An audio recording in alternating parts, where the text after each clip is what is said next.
আসসালামু আলাইকুম আলহামদুলিল্লাহ ওয়াহদা ওয়াসসালাতু ওয়াসসালামু আলা মান লা নাবিয়্যা বা'দা। সম্মানিত দর্শক মণ্ডলী, আপনারা জানেন আমরা বেশ কিছুদিন আগে দার্সে বুখারী আরম্ভ করি। নিয়মিত আমরা বুখারীর দার্স দিব বলে, যদিও বিভিন্ন কারণে আমরা এটা নিয়মিত করতে পারিনি, তবু আমরা প্রাণপণে চেষ্টা চালিয়ে যাচ্ছি কিভাবে এটা নিয়মিত করা যায়। দীর্ঘদিন পরে হলেও আমাদের পরিকল্পনা, আমাদের ইচ্ছা দুর্বল হয়নি। কাজে আপনারা শুনে খুশি হবেন যে আমরা এটাকে বাস্তবায়ন করার জন্য, নিয়মিত করার জন্য আপ্রাণ চেষ্টা চালিয়ে যাচ্ছি। আমরা দার্সে বুখারী হিসাবে প্রথমে ইমাম বুখারী রাহিমাহুল্লাহর জীবনী পেশ করেছিলাম, আপনাদের অবগতিতে আছে।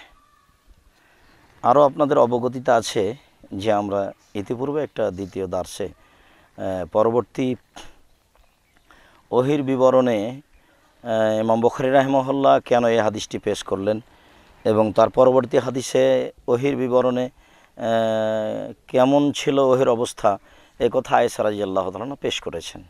আমরা ওহিরই একটা বাস্তব আলোচনা আজকে করতে চাচ্ছি।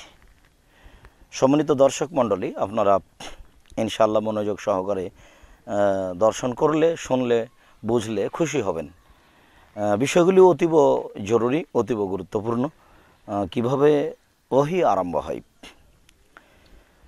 ইমাম বুখারী রাহিমাহুল্লাহ বলেন, আমাকে হাদিস শুনিয়েছেন ইয়াহইয়া ইবনে বুকায়ের বলেন, আমাকে হাদিস শুনিয়েছেন লাইস হাদিস বর্ণনা করেন ওকাইল থেকে। ওকাইল রাদিয়াল্লাহু তাআলা হাদিস বর্ণনা করেন ইবনে শিহাব জোহরি থেকে।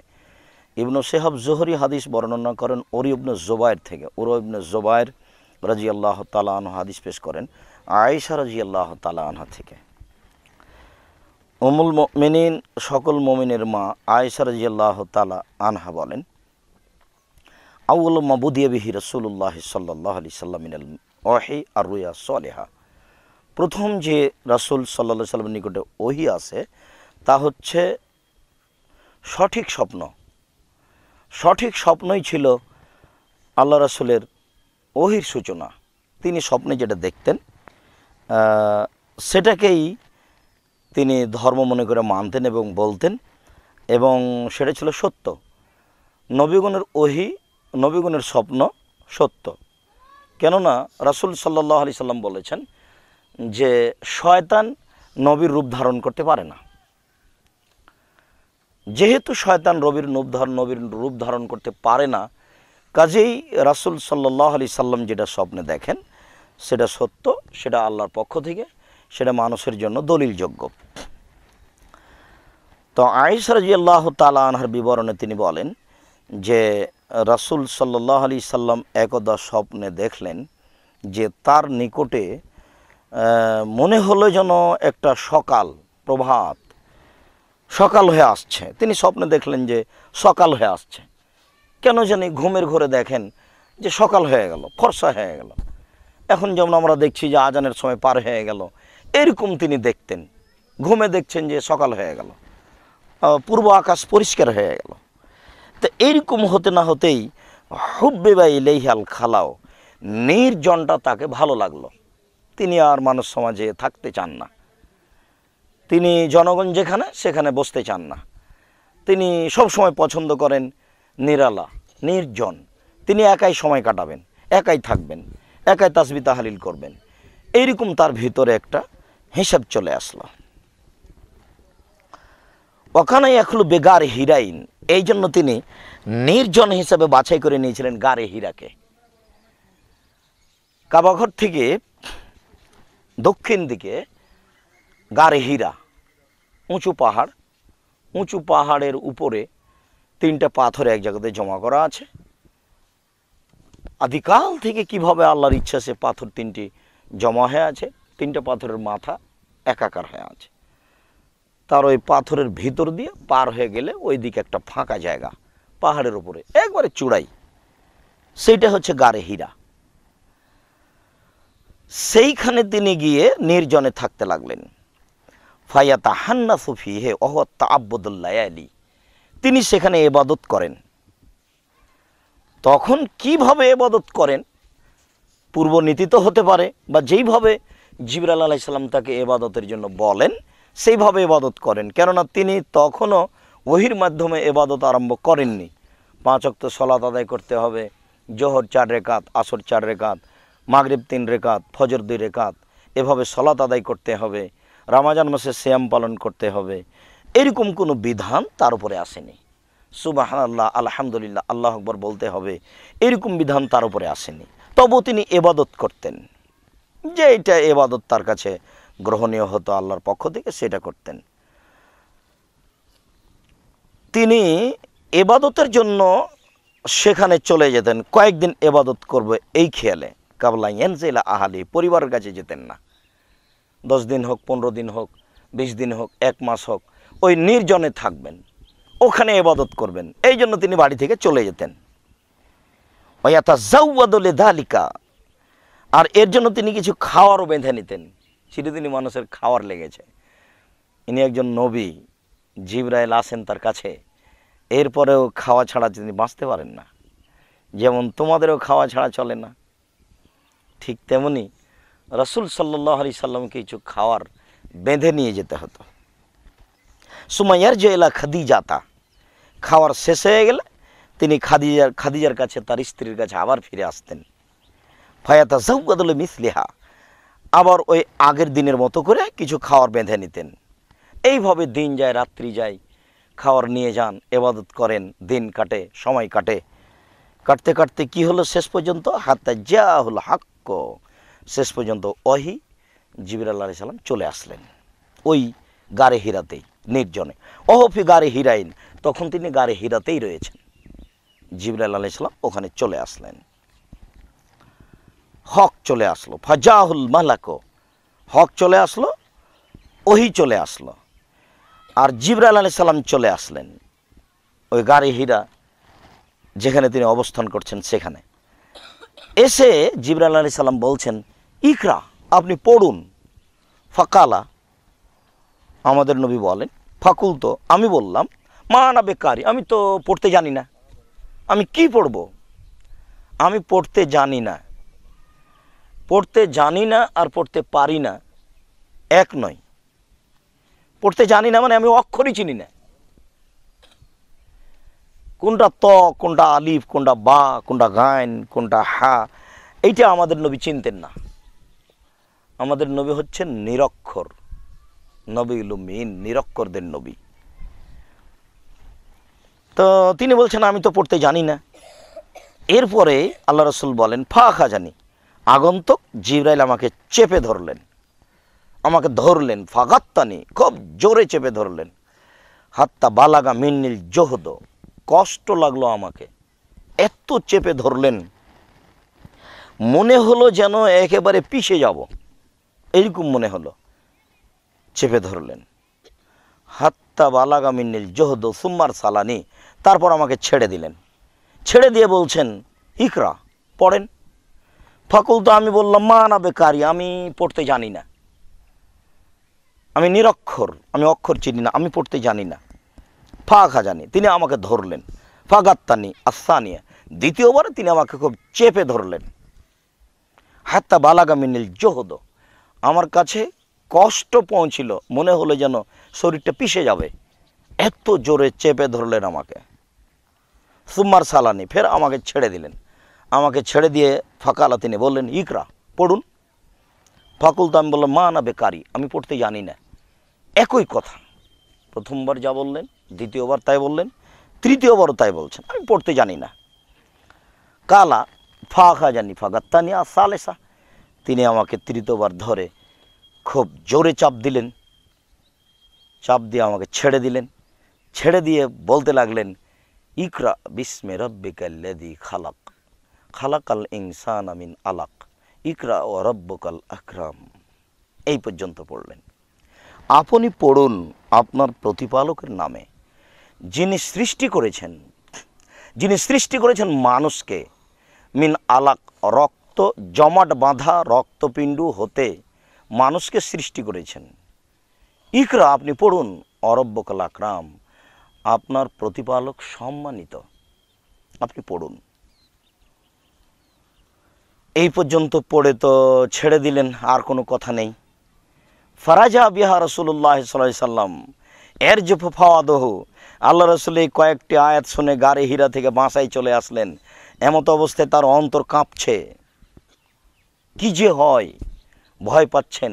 এ কি নির্জনে একাই এই ঘটনা, ওই জায়গাতে একাই আজও যাওয়া যাবে না, আর ওখানে উনি থাকছেন। এইভাবে চেপে ধরে ছাড়লেন আর এগুলি শিখিয়ে দিলেন। তিনি খুব ভয় পাচ্ছেন, অন্তর কাঁপছে। ফাদাখাল আলা খাদিজাতা বিনতে খুয়াইলিদ, খুয়াইলিদের মেয়ে খাদিজা তার স্ত্রী, তিনি সেখানে প্রবেশ করলেন। তিনি বললেন, জাম্মেলুনি জাম্মেলুনি, খাদিজা আমাকে কম্বল দিয়ে জড়িয়ে ধরো, আমাকে কম্বল দিয়ে জড়িয়ে ধরো। ফাজাম্মালুহ, তারা সবাই তাকে কম্বল দিয়ে জড়িয়ে ধরল। হাত্তা যাহাবা আনহুর রাও, এরপরে তার নিকট থেকে ভীতিটা কমে গেল। তিনি যে ভয় পাচ্ছিলেন, এ কি ব্যাপারটা, কি এমন কেন হলো, কে সে, কে আমাকে চেপে ধরলো, এই যে একটা ভয় পাচ্ছিলেন। বাড়িতে এসে তার স্ত্রী যখন তাকে কম্বল দিয়ে জড়িয়ে ধরলেন, ধীরে ধীরে তার ভয়টা কমে গেল। ফাকালে খাদিজাতা, তিনি খাদিজাকে বললেন, ওয়াখ বারাহা, তাকে সব সংবাদ বলে দিলেন। ঘটনা এই ঘটনা বলার পরে বলছেন, লাকাদ খাসিত আলা নাফসি, আমি আমার আত্মার ব্যাপারে ভয় পাচ্ছি, আমি বাঁচি কি মরি, কি যে হয়। এই কথাটাও তিনি তার স্ত্রীকে বললেন। ফাকালাত খাদিজা, তো খাদিজা বললেন, কাল্লা, কখনো না, হে অসম্ভব, এটা হতে পারে না, যেটা আপনি বলছেন সেটা হবে না, সেটা ঘটবে না। স্ত্রীও কম নয়, বুদ্ধির অভাব ছিল না, সংসার আগেই করেছেন, পরিস্থিতি তো তিনি খুব ভালো বুঝেন। নির্ভরযোগ্য মহিলা না হলে তিনি সব গোপন কথা তার স্ত্রীর কাছে বললেন কেন? আল্লাহ রাসূল নিজেও জানতেন খাদিজা একজন নির্ভরযোগ্য মহিলা। সময়ের অসময়ের কথা তার সামনে বলা যায়, বিপদের কথা তার সামনে বলা যায়। বিপদের কথা তার সামনে বললে সে আমাকে সান্ত্বনা বাণী দিবে, এটা তিনি বিশ্বাস করতেন। তার বিশ্বাসের ভিত্তিতে তার স্ত্রীর কাছে এই সব কথাগুলি বলে দিলেন। যেমন স্ত্রী তেমনি উত্তর দিলেন, কাল্লা, কখনো নয়, অসম্ভব, এটা হতে পারে না, আপনার কোনো ক্ষতি হবে না। ওয়াল্লাহে মাই হুজিক আল্লাহ আবাদান, আল্লাহর কসম, আল্লাহ আপনাকে কখনো অপমান করবেন না। দেখেছেন একজন মহিলার দৃঢ়তা, তার কথার গতি কি, সাহস কি, ইমানি ভিত্তি কি। বলছেন, আল্লাহর কসম, আপনার কোনো ক্ষতি হবে না। আন্নাকা লা তাসিলুর রাহিমা, কেন ক্ষতি হবে না? আপনি সদাচরণ করেন। ওয়া তাহমিলুল কাল্লা, অসহায় মানুষের বোঝা বহন করেন।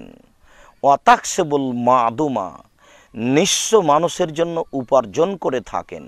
ওয়া তাকরি জাইফা, মেহমানকে আপনি খাওয়ার দিয়ে থাকেন। ও তুইন আওয়া আলা নাওয়াইবিল হাক্কে, হকের উপরে বিপদগ্রস্ত যারা, তাদের উপরে আপনি সহযোগিতা করে থাকেন। এই ৫-৬টা কাজ করবে যে, আল্লাহ তার কোনো দিন ক্ষতি করবেন না। কাজ ৩টি কি, কয়েকটি কাজ কি? প্রথম কাজ, মানুষের সাথে সম্পর্ক বহাল রাখতে হবে। পিতামাতা, আত্মীয় স্বজন, চাচা চাচি, খালা ফুফু, দেশবাসী, তাদের সাথে সদাচরণ বহাল রাখতে হবে।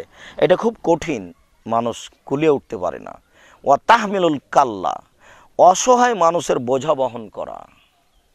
অসহায় মানুষ, বিধবা, বাজারে যেতে পারে না, তার বাসায় গিয়ে বললাম যে তুমি টাকা দাও, তোমার জন্য আমি একটা শাড়ি কিনে এনে দিই। অসহায় মানুষকে বললাম যে আপনার খাওয়া তরিতরকারি আছে। এ হলো অসহায় মানুষের বোঝা বহন করা। একজন অসহায় মানুষকে বলল যে আপনার রিক্সাটা আমি ঠিক করে দেব। এই যে অসহায় মানুষের বোঝা বহন করা দ্বিতীয় কাজ। তৃতীয় কাজ হলো নিঃস্ব মানুষের জন্য অর্থ উপার্জন করা, নিঃস্ব মানুষকে অর্থ সম্পদ দেওয়া। 4 হলো অত্যাকৃত জাইফা, মেহমানকে খেতে দেওয়া। মেহমানকে খেতে দিতে হবে, অসহায় মানুষকে খাবার দিতে হবে। অতুইন আলা নাওয়াইবিল হাক্কে, হকের উপরে প্রত্যেক মানুষ যারা বিপদগ্রস্ত তাকে সহযোগিতা করতে হবে। এই কাজগুলি আপনি করেন, অতএব আল্লাহ আপনার ক্ষতি করবেন না। এইটা খাদিজা রাদিয়াল্লাহু তাআলা জোরালোভাবে বললেন। ফান্তালাকাত বেহি খাদিজা, তো তারপর খাদিজা তাকে নিয়ে চললেন। আচ্ছা ঠিক আছে, আমি তো অনেক কিছু বললাম আপনাকে, চলেন আপনাকে আমি একটু অমুকের কাছে নিয়ে যাই সান্ত্বনা দেওয়ার জন্য। বুদ্ধিমতী মহিলার পরিচয়, সান্ত্বনা দেওয়ার জন্য একটা জায়গাতে নিয়ে যাবে একজন বড় মানুষের কাছে। এটা বুদ্ধি থাকলে সাধারণত মানুষের সমস্যা সমাধানের জন্য মানুষ চেষ্টা করে, তাই তিনি চেষ্টা করছেন। নিয়ে চললেন স্বামীকে বুদ্ধিমান মানুষের কাছে। হাত্তা আতাত বিহি ওয়ারাকাত ইবনে নাওফাল ইবনে আসাদ ইবনে আব্দুল উজ্জা। এই ওরাকার নিকটে তিনি তার স্বামী মুহাম্মদ সাল্লাল্লাহু আলাইহি সাল্লামকে নিয়ে চলে আসলেন। নিয়ে এসে বলছেন, ইয়াবনা আম্মে খাদিজা, হে খাদিজার চাচার ছেলে, অকানা ইমরান, তিনি এমন মানুষ ছিলেন, তানাসসারা ফিল জাহেলিয়া, জাহেলিয়াতের যুগে তিনি নাসারা খ্রিস্টান ছিলেন। ওখানে একতুবুল কিতাব আল ইব্রানিয়া, তিনি ইব্রানি ভাষায় বই পুস্তক লিখতেন, তিনি পণ্ডিত মানুষ। ফায়াক্তুবুল মিনাল ইনজিল, ইনজিল থেকে তিনি ইব্রানি ভাষায় বই লিখতেন, বিল ইব্রানিয়া। মাশা আল্লাহ, যেটা আল্লাহ চাইতেন আয়াক্তবাজে তিনি লিখবেন। তবে ওকানা শায়খান কাবিরান, তিনি ছিলেন খুব বৃদ্ধ মানুষ। কাদা আমিয়া, তিনি অন্ধ হয়ে গেছিলেন, ওরাকা অন্ধ হয়ে গেছিলেন। খাদিজা আল্লাহ রাসূলকে যে লোকের কাছে নিয়ে গেলেন সান্ত্বনা দেওয়ার জন্য, সেই লোকের নাম ওরাকা। তিনি ছিলেন বৃদ্ধ মানুষ, তিনি ছিলেন পণ্ডিত মানুষ, তখন তিনি অন্ধ হয়ে গেছিলেন। ফাকালাত লাহু খাদিজা, খাদিজা রাদিয়াল্লাহু তাআলা আনহা তাকে বললেন, ইয়াবনা আম্মে, হে চাচার ছেলে, ইসমা মিন ইবনে আখিকা, আপনি আপনার ভাইয়ের ছেলের মুখে শুনুন কি বলে।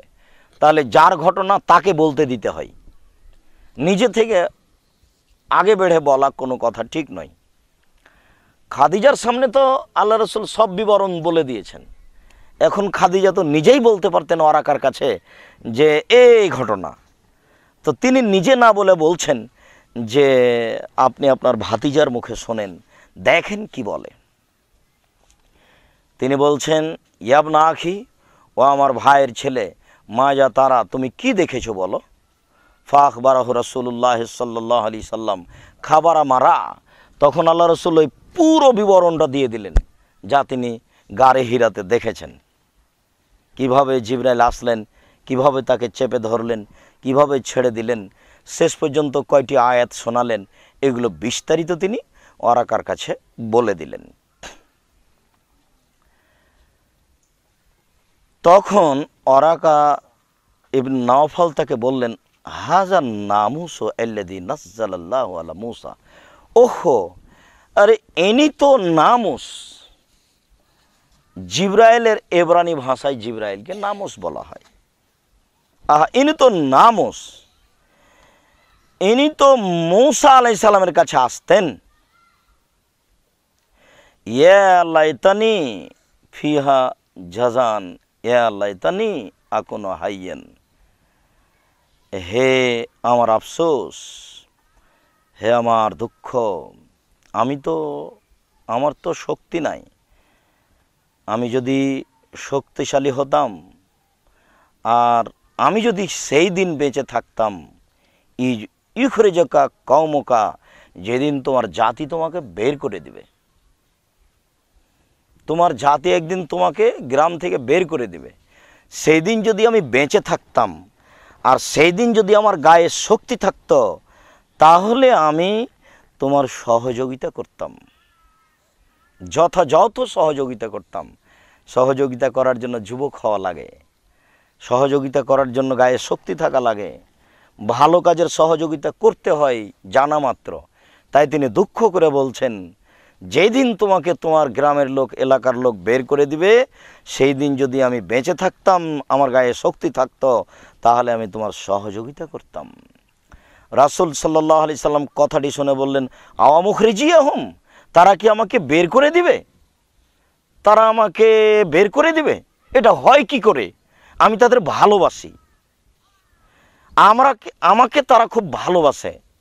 আমার খালা, আমার ফুফু, আমার চাচি, আমার দাদা, আমার দাদি, আমার গ্রামবাসী, আমার বংশ মনে করে যে আমার চেয়ে ভদ্র মানুষ পৃথিবীতে কেউ জন্ম নেয়নি।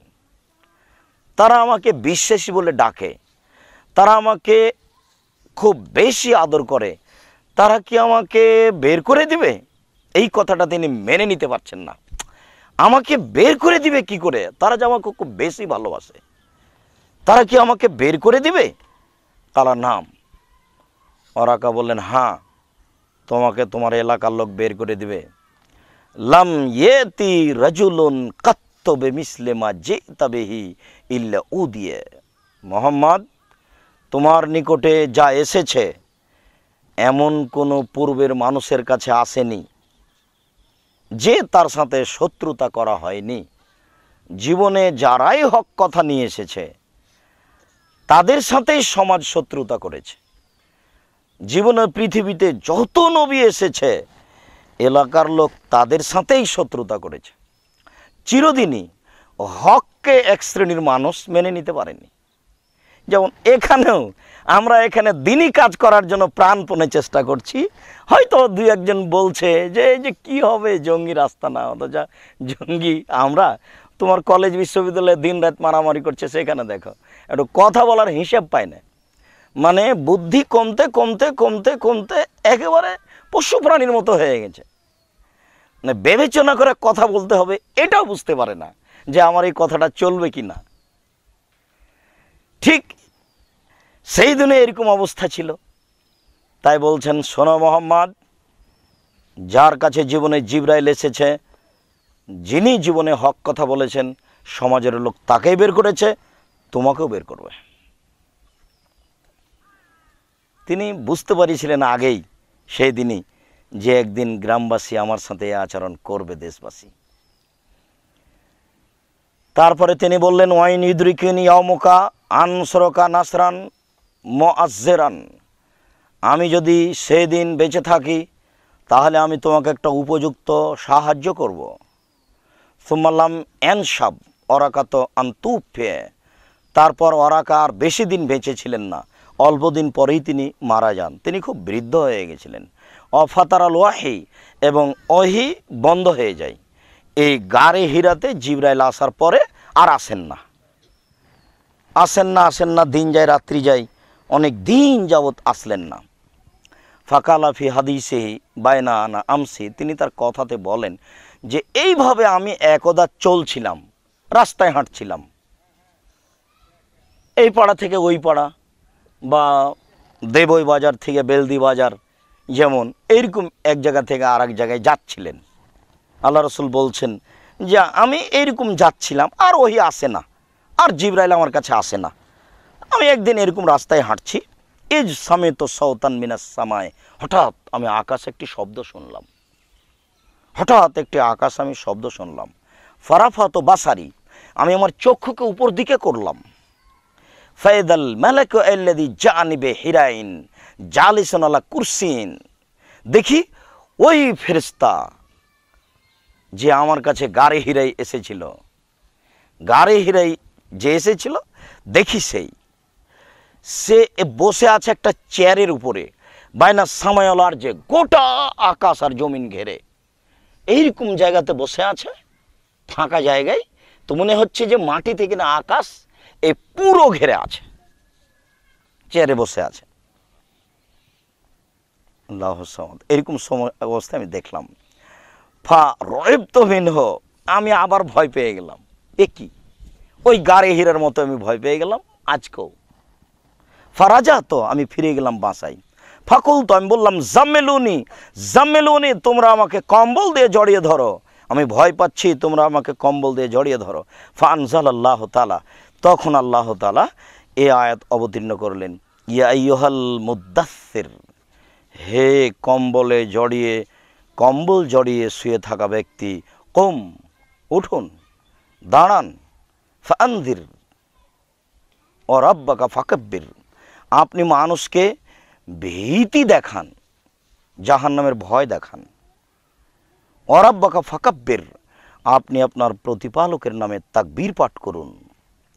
ও সিয়াবাকা ফাতাহির, আপনি আপনার কাপড়কে পরিষ্কার পবিত্র রাখুন।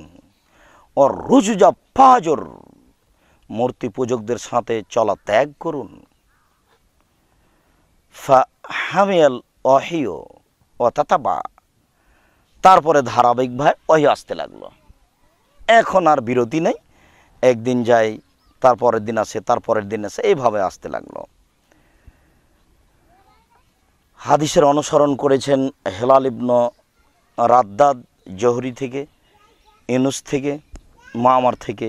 সম্মানিত দর্শক মণ্ডলী, আমরা এই লম্বা হাদিসটি পেশ করে বলতে চাচ্ছিলাম ওহীর অবস্থা, কিভাবে ওহী হয় এবং সর্বপ্রথম কিভাবে ওহী এসেছিল, সেইটা আমরা এই হাদিসে বুঝতে পারলাম। এবং যখন ওহী আসলো তখন আমাদের নবীর অবস্থা কি হয়েছিল, তিনি ভয় পেয়েছিলেন। ভয় পেয়ে কাঁপতে কাঁপতে বাসায় চলে আসলেন। সব বিবরণ তিনি তার স্ত্রীর কাছে বলে দিলেন। এখন আমরা একটা কথা বলেছি যে নির্ভরযোগ্য স্ত্রী হলে তার কাছে এইরকম গুরুত্বপূর্ণ কথা বলা যায়। আর স্ত্রী যদি নির্ভরযোগ্য না হয় তাহলে সব কথা স্ত্রীর সামনে বলতে হয় না, ও আর এক জায়গাতে ফাঁস করে দিবে। আর একটু পরে তার সাথে গণ্ডগোল বেঁধে যাবে, তখনও বলবে থাম, তোর এই ঘটনা আমি জানি, তোকে দেখে ছাড়বো। তার বুদ্ধি কম, এই জন্য সব কথা স্ত্রীর সামনে বলতে হয় না। তবে স্ত্রী যদি নির্ভরযোগ্য মানুষ হয় তাহলে তা বলতে হবে। এরকম গুরুত্বপূর্ণ কথা সব তিনি বলে দিলেন তার স্ত্রীর কাছে। আর স্ত্রী নির্ভরযোগ্য বলেই তাকে অনেক সান্ত্বনা দিলেন। সান্ত্বনা দেওয়ার পরে অতিরিক্ত সান্ত্বনা দেওয়ার জন্য তিনি একজন বৃদ্ধ মানুষের কাছে নিয়ে গেলেন। শেষ পর্যন্ত আমরা বুঝতে পারলাম যে এই হলো ঘটনা। আবার ওহী বন্ধ হয়ে গেল, নেই নেই, আর জিবরাইল নেই। হঠাৎ একদিন তিনি রাস্তায় হাঁটছেন, একটা শব্দ, তিনি আকাশের দিকে তাকালেন। সেই ফেরেশতা ওই যে গাড়ে হীরায় যিনি এসেছিলেন, পুরো আকাশ ঘিরে চেয়ারে বসে আছেন। দেখে আমি ভয় পেলাম, বাড়ি চলে আসলাম। আমি বললাম তোমরা আমাকে কম্বল দিয়ে জড়িয়ে ধরো। তারপরে আয়াত নাজেল হলো। এ হচ্ছে ওহী অবতীর্ণ হওয়ার বাস্তব অবস্থা। জিবরাইল আলাইহিস সালাম কখনো মানুষের রূপ ধরে আসতেন, কখনো ফেরেশতার নিজস্ব আকৃতিতে আসতেন। এই যে আকাশে তিনি চেয়ারে বসে আছেন, এটা হলো তার নিজস্ব আকৃতি, এটা হলো তার বাস্তব রূপ, যাতে পুরো আকাশ ঘেরে আছেন। আর অনেক সময় তিনি মানুষের আকৃতিতে আসতেন, দেহিয়া কালবি।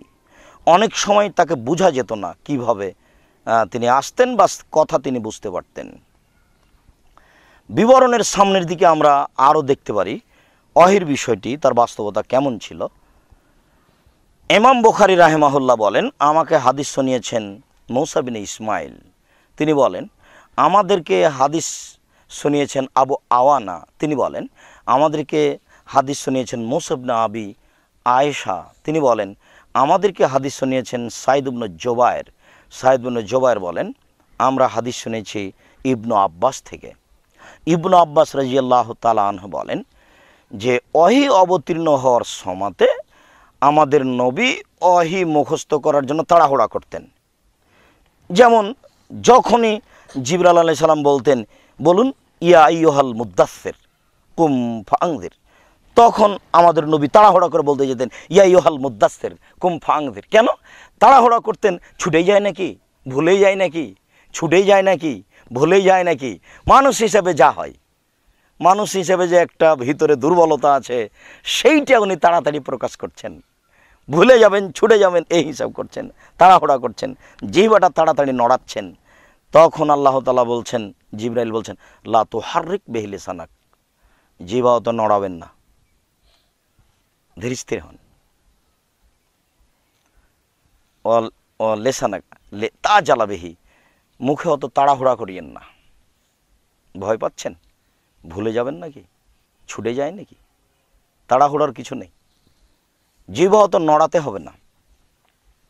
কালা কানা রাসূলুল্লাহ সাল্লাল্লাহু আলাইহি সাল্লাম ইয়ালিজু মিনাত তানজিলে শিদ্দাতান, যখনই ওহী অবতীর্ণ হতো তখন রাসূল খুব কষ্ট পেতেন। অনেক সময় আগের বিবরণে চলে গেছে যে একেবারে প্রচণ্ড শীতের সময়তে কপাল ঘেমে যেত, ঘাম চুয়ে পড়তো, ওই অবস্থাটা খুব কঠিন হতো। ওয়াকানা মিম্মা ইউহাররিকুহুমা, তিনি ওই সময়তেই অকানা মিমা ইহর রেখো সাফাতায় হে, দুইটা ঠোঁটকে নড়াতেন মুখস্থ করার জন্যই, কঠিনও হতো। ফাকালা ইবনু আব্বাস রাদিয়াল্লাহু তাআলা আনহুমা, ইবনু আব্বাস রাদিয়াল্লাহু তাআলা বলেন, ফানা উহর রেখো হোমা লাকা, এই শোনো আমি ইবনু আব্বাস তোমাদের সামনে ওইভাবে জিহ্বাটা নড়াচ্ছি যেইভাবে জিবরাইল আলাইহিস, যেইভাবে মুহাম্মদ সাল্লাল্লাহু আলাইহি সাল্লাম আমাদেরকে জিহ্বা নড়িয়ে দেখাচ্ছেন, যে আমি জিবরাইলের সামনে পড়ার সময়তে তাড়াহুড়া করে জিহ্বা নড়াচ্ছিলাম এইভাবে। তো জিহ্বাটা উনি নড়িয়েছেন। তো এখন ইবনু আব্বাস বলছেন যে শোনো, আমি নবীকে ওইভাবে জিহ্বা নড়াতে দেখেছি যেভাবে আমি এখন নড়াচ্ছি, যেভাবে হোক আমরাও নড়ে, এটা বাস্তব দেখতে পারি। তাড়াহুড়া করছেন জিহ্বা দিয়ে ওটা ধরে রাখার জন্য। তো তিনি বলছেন আমি ওভাবে নড়াচ্ছি যেভাবে রাসূল নড়িয়েছেন। ইহর রেকহমা অকালা সাইদ আনা উহর রেকহমা কামা রাই তো ইবনা আব্বাসিন, আমি আবার বর্ণনাকারী সাইদ অনেক পরে আমি ওইভাবেই জিহ্বাটাকে নড়াচ্ছি যেইভাবে আমি ইবনু আব্বাসকে নড়াতে দেখেছি। এরকম পাহাড় কাছা পাতায় হে, তারপর তিনি তার জিহ্বা নড়ান। ফানজালাল্লাহু তাআলা, আল্লাহ তাআলা এই আয়াত অবতীর্ণ করেন, লা তুহাররিক বিহি লিসানাক, আপনি আপনার জিহ্বাকে নড়াবেন না, লিতাজালা বিহি, যে আপনি এটা নিয়ে তাড়াহুড়া করবেন, ব্যস্ত হয়ে পড়ছেন, এমনটা কিছু লাগবে না। কেন? ইন্না আলাইনা জামাহু ওয়া কুরআনা, কোরআন মাজিদকে একত্রিত করে দেওয়া, জমা করে দেওয়া আমার কাজ, আর এইটা আপনার সামনে পড়ে দেওয়া আমার কাজ। আল্লাহ বলছেন এটা আমার জিম্মেদারি। কিভাবে আমি পড়ে দিব, কিভাবে আমি জমা রাখবো, সেটা আমার জিম্মেদারি। কালাফা জামাহুল্লাকা সাদরাকা, আল্লাহ তাআলা এটা আপনার অন্তরে জমা করে দিবেন, আপনি নিয়মিত পড়বেন। ফাইদা কারা নাহু ফাত্তাবে কোরআনাহু, যখন আমি পড়ব তখন আপনি পিছে পিছে পড়বেন, বাস এটুকুই। ফাস্তামাইলাহু, আগে শোনেন, অনসে চুপ থাকেন, তারপরে পড়েন। সুম্মা ইন্না আলাইনা বায়ানা, এরপরে এই কোরআন মাজিদে যা আমি 2-5টা আয়াত পড়লাম, এর বিবরণ কি, এর সারমর্ম কি, এর ব্যাখ্যা কি, আমি নিজে এটা বিস্তারিত বলে দেব, এটা আমার জিম্মেদারি। সুম্মা ইন্না আলাইনা আন তাকরাহু, তারপর নিয়মিত আপনি পড়বেন, এইটাও আমার জিম্মেদারি, কীভাবে আপনি পড়বেন সেটা আমি করে দেব। ফাকানা রাসূলুল্লাহ সাল্লাল্লাহু আলাইহি সাল্লাম বাদা যালিকা এজা আতাহু জিবরাইল, যখনই এরপরে জিবরাইল আসতেন তখন সব কথাগুলি আল্লাহ রাসূল শুনতেন কান লাগিয়ে, সব ধারাবাহিকভাবে শুনে নিতেন।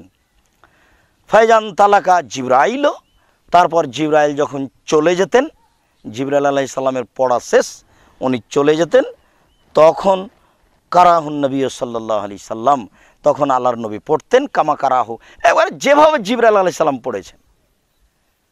আল্লাহ বলে দিলেন চিন্তার কিছু নেই, পড়ে দেওয়া আমার জিম্মেদারি, ব্যাখ্যা দেওয়া আমার জিম্মেদারি, কি করব সেটা আমার ব্যাপার, আপনি তাড়াহুড়া করছেন কেন।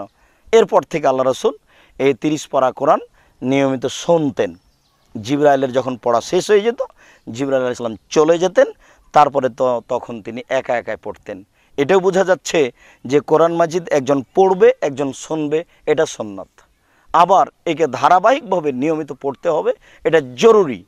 কোরআন মাজিদ যদি মানুষ নিয়মিত না পড়ে তাহলে কোরআন মাজিদ পালিয়ে যাবে। ওইভাবে গরু বাঁধা আছে খোঁটায় একটা খড়ির সাথে, গাছের সাথে, উঁট বাঁধা আছে একটা গাছের সাথে, তাকে যদি কেউ খুলে দেওয়া হয় তাহলে পালিয়ে যাবে। খুলে দেওয়া উঁট যেমন পালিয়ে যায়, কোরআন না পড়লে মুখস্থ কোরআন সেভাবে মানুষের কাছে পালিয়ে যাবে। সম্মানিত দর্শক মণ্ডলী, আমরা ওহী কীভাবে অবতীর্ণ হয় বিষয়টি নিয়ে গুরুত্বপূর্ণ আলোচনা শুনছিলাম। আমরা আশাবাদী, আমরা আপনাদের কাছে দোয়া প্রার্থনা করছি যে আপনারা আমাদের জন্য দোয়া করবেন, আমরা যেন এই দার্সটা নিয়মিত বহাল রাখতে পারি। বিভিন্ন কারণে সময়ের অভাবে আমরা একে নিয়মিত করতে পারছি না। ইনশাআল্লাহ আমরা বুখারীর দার্স ধারাবাহিকভাবে চালু রাখব। আল্লাহ আমাদের এটা কবুল করুক, আল্লাহুম্মা আমিন। এরপরে আপনাদের সাথে জরুরি কথা, সম্মানিত দর্শক মণ্ডলী, আপনারা জানছেন যে 2013 সালের 24শে আগস্ট রোজ মঙ্গলবার আমাদের এই প্রতিষ্ঠানের কাজ আরম্ভ হয়। আলহামদুলিল্লাহ, আপনারা দেখতে পাচ্ছেন এখন অনেক ছাত্র, আর যারা ছাত্রী তারা আমাদের চোখের সামনে নেই, তারা আড়ে অন্তরালে রয়েছে, সেখানে বেশ কয়েকজন শিক্ষিকা অবস্থান করছেন, আর ছাত্র শিক্ষক আপনারা তো দেখতে পাচ্ছেন। আরও দেখতে পাচ্ছেন আমাদের এই 4তলা ভবনের ছাদ হয়েছে। আমরা আপনাদের কাছে আশাবাদী যে আপনারা অন্তর খুলে আল্লাহকে সন্তুষ্ট করার জন্য সার্বিকভাবে সহযোগিতা করবেন। আমি খুব ভালোভাবেই এই কথা জানি যে রাসূল সাল্লাল্লাহু আলাইহি সাল্লামের চলেনি জনগণের সহযোগিতা ছাড়া আমাদের চলবে, এটা প্রশ্নই আসে না। আমি আমার দাবিতে রেখেছি যে আপনারা আল্লাহর কাছে দোয়া করবেন, আল্লাহ আব্দুর রাজ্জাক সাহেব যে কাজটা করছেন সেটা তুমি কবুল করো। এরপরে আমি দ্বিতীয় দাবি রেখেছি, আপনারা পরামর্শ দিবেন, আপনাদের পরামর্শ মূল্যায়ন করা হবে। এরপরে আমি দাবি রেখেছি আপনারা ছেলে মেয়ে পাঠিয়ে এই প্রতিষ্ঠানের সহযোগিতা করেন। এখানে উন্নত মানের পড়ার ব্যবস্থা রয়েছে, যেটুকু অভাব বুঝতে পারছি আমরা সেটুকু ইনশাল্লাহ ধীরে ধীরে উঠে যাবে এবং ছেলে মেয়ে খুব সুন্দরভাবে সুষ্ঠুভাবে উন্নত মানের শিক্ষা অর্জন করবে ইনশাআল্লাহ। তারা বাংলা, ইংরেজি, আরবি উন্নত মানের শিক্ষা অর্জন করে জাতির অন্যায়ের বিরুদ্ধে লড়বে মুখে কলমে মিডিয়ায় ইনশাআল্লাহ। এই মর্মে এই প্রতিষ্ঠানের উন্নতিকল্পে আল্লাহকে সন্তুষ্ট করার আশায়, জান্নাতের আশায় সার্বিকভাবে সকল দিনী ভাই ও বোনকে আমরা সহযোগিতা করার জন্য আন্তরিকভাবে অনুরোধ করছি। অল্প থেকে অল্প হলেও আপনারা আমাদের কাজে অংশগ্রহণ করবেন। আল্লাহ আপনাদের তৌফিক দান করুক, আল্লাহুম্মা আমিন। আল্লাহ আমাদের যারা মারা গেছে তুমি তাদের কবরের শাস্তি মাফ করো, আমরা যারা অসুস্থ তুমি তাদের আরোগ্য দান করো, আমরা যারা বেঁচে আছি তুমি তাদেরকে তোমার রাসূলের পদ্ধতি অনুযায়ী চলার তৌফিক দান করো। আল্লাহ তুমি আমাদেরকে এই প্রতিষ্ঠানের সার্বিকভাবে সহযোগিতা করার তৌফিক দান করো। আমাদের ভিতরে কারো যদি কিছু দুর্বলতা আসেও সেটা তুমি দূর করে দাও, মানুষ হিসেবে আসতেই পারে, তুমি সেটা দূর করে দিয়ে সার্বিকভাবে এই প্রতিষ্ঠানের কল্যাণ চাওয়ার করার তৌফিক দান করো, আল্লাহুম্মা আমিন। এ দাবি, এ দোয়া তোমার দরবারে রেখে আজকের বুখারীর দার্স আমরা এখানেই শেষ করলাম। সুবহানাকা আল্লাহুম্মা ওয়া বিহামদিকা আশহাদু আল্লা ইলাহা ইল্লা আনতা আস্তাগফিরুকা ওয়া আতুবু ইলাইক। আসসালামু আলাইকুম ওয়া রাহমাতুল্লাহ।